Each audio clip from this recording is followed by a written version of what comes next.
यह कथा भगवान बुद्ध ने जेतवन विहार में एक ढोंगी भिक्षु के बारे में सुनाई थी। घटनाएं पूर्व जन्म में कही गई कथाओं के समान थीं।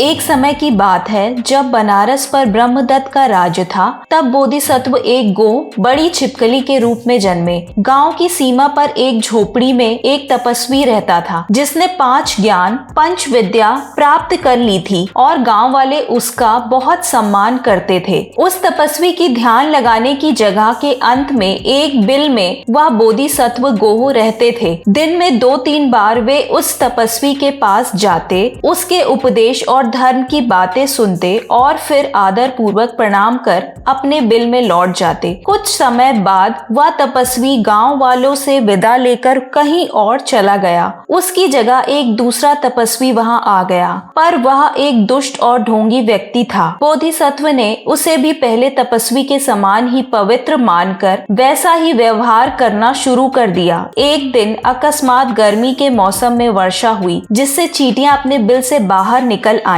बहुत सी गोहें उन्हें खाने बाहर आईं और गांव वालों ने बड़ी संख्या में उन्हें पकड़ लिया। कुछ गोहों को सिरका और चीनी के साथ पकाकर उस नए तपस्वी को भोजन में दिया गया। स्वादिष्ट भोजन खाकर तपस्वी ने पूछा कि यह क्या है, और जब उसे बताया गया कि यह गो का मांस है तो वह बहुत प्रसन्न हुआ। उसने सोचा कि उसके पास तो एक बहुत ही मोटी और अच्छी गो पड़ोसी है, उसी को मारकर खाया जाए।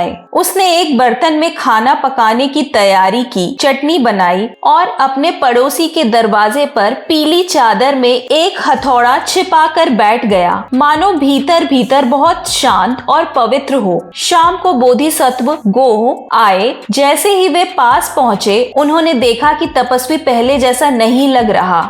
उसके चेहरे पर कुछ ऐसा भाव था जो अनिष्ट की ओर इशारा कर रहा था। हवा उनके सामने से तपस्वी की ओर से आ रही थी। बोधिसत्व ने हवा में गोह के मांस की गंध सूंघ ली और समझ गए कि तपस्वी उन्हें मारकर खाना चाहता है। वे बिना उससे मिले ही लौट गए। जब तपस्वी ने देखा कि गोह नहीं आया तो उसे समझ आ गया कि वह उसकी योजना भांप चुका है, लेकिन उसे आश्चर्य हुआ कि गोह को यह कैसे पता चला। उसने निश्चय किया कि वह गो को नहीं छोड़ सकता। उसने अपना हथौड़ा निकाला और उसे फेंका। हथौड़ा जाकर गो की पूंछ के सिरे पर लगी। बोधिसत्व बिजली की गति से अपने बिल में घुस गए और दूसरी ओर के छेद से सिर बाहर निकालकर बोले, अरे पाखंडी ढोंगी, तेरे पवित्र वेश ने मुझे धोखा दिया, पर अब मैं तेरी असली नीच प्रकृति को पहचान गया हूँ। तुझ जैसे चोर को सन्यासी के वस्त्र पहनने का क्या अधिकार है। इस प्रकार बोधिसत्व ने उस दुष्ट तपस्वी को अपमानित किया और अपने बिल में लौट गए और वह दुष्ट तपस्वी वहां से चला गया। कथा समाप्त कर भगवान ने कहा, वर्तमान में जो पाखंडी है वह वही दुष्ट तपस्वी था। जो पहले तपस्वी थे वह सारिपुत्र थे और मैं स्वयं वही गोह था। शिक्षा, बाहरी वेशभूषा से किसी की सच्चाई नहीं आंकी जा सकती। सच्चा धर्म आचरण से प्रकट होता है, ना कि दिखावे से। कपट करने वाला चाहे धार्मिक वेश में हो, लेकिन उसका स्वभाव और कर्म उन्हें पहचानवा ही देते हैं।